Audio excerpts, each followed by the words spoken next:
Hi, my name's Bill. I'm 50 years old, and I live in Mammoth Lakes, California. And right now it's snowing. And when I look outside and see where I live, I have a tendency to think about where I've come from. And at one point in my life, I was in the corporate world, and I lived in New York City. And if you haven't been there, it's an interesting place. You might want to go sometime, but be careful. When I was living there, which was back in the early 80s, I asked a beautiful woman out. Her name was Allison, and it was my first and last date with Allison. And you might be asking why. Well, we went out to dinner, and then after dinner, we decided to go to the Upper East Side and go out and go dancing, have a few drinks, and get to know each other. And then we got in a cab, and we were at the intersection of like 2nd and Lexington. And we got hit from behind by another car. It knocked us both out of the back seat. And then I immediately got out of the cab. And when I stood up and looked back at the car that hit us, a man walked up, put a gun to my temple. I'll never forget this. He had a pink washcloth over the gun. And he said, "If you move, I'll blow your head off." So I said, "Okay, what do you want me to do?" And he put me back in the cab, and they grabbed the cab driver, put him in their car, and they kidnapped us. And two people got in their front, and they said, "Give us your money," and we gave them everything we had, except I had a hidden pocket where I had a few extra bucks, and I didn't give them that.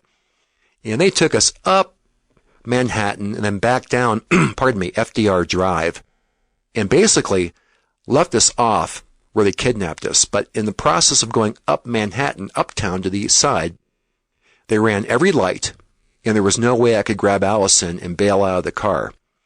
So after they left us off, we all got together, Allison, myself, and the cab driver, and went to the police station and made positive IDs. And then we went to an Irish bar and got drunk till 7 a.m.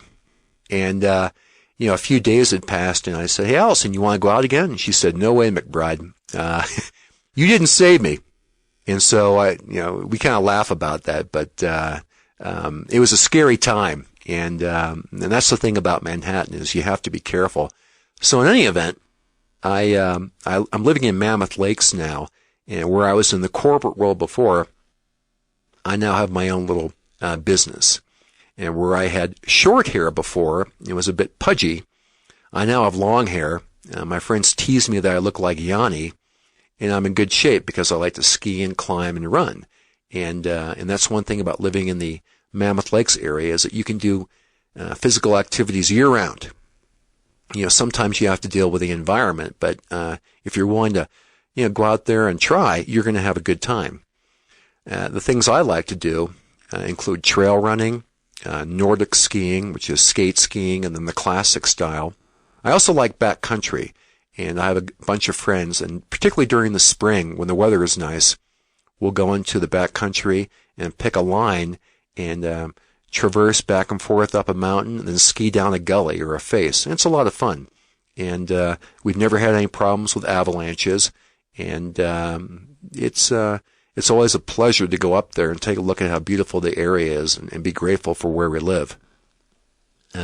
This morning, for example, with the snow coming down, I took my dog into the backcountry, and it was just us. And we were able to ski through the trees with 2 feet of powder and just had a blast. It's kind of fun watching him play because he really enjoys the snow. So as I'm moving forward in my life, I'm very grateful to be where I am. And that's my story, and I'm sticking to it.